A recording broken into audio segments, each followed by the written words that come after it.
بسم اللہ الرحمن الرحیم۔ اللہ کے نام سے شروع جو نہایت مہربان ہمیشہ رحم فرمانے والا ہے۔ ہمارا آج کا سبق سورۃ دخان کا تعارف ہے۔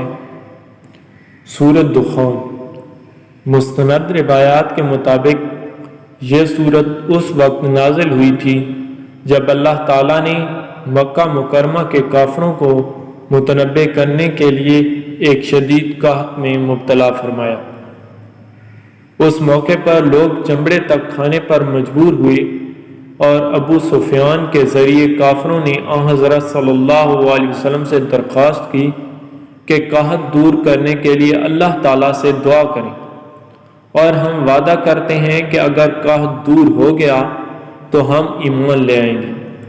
حضور اقدس صلی اللہ علیہ وسلم نے دعا فرمائی اور اللہ تعالیٰ نے قحط سے نجات عطا فرما دی۔ لیکن جب قحط دور ہو گیا تو یہ کافر لوگ اپنے وعدے سے پھر گئے اور ایمان نہیں لائے۔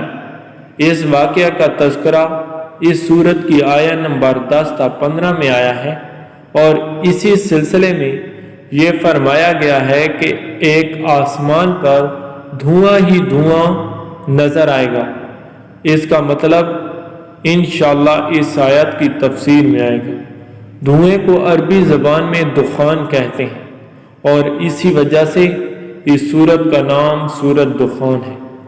سورت کے باقی مضامین توحید، رسالت اور آخرت کے اسباب پر مشتمل ہیں۔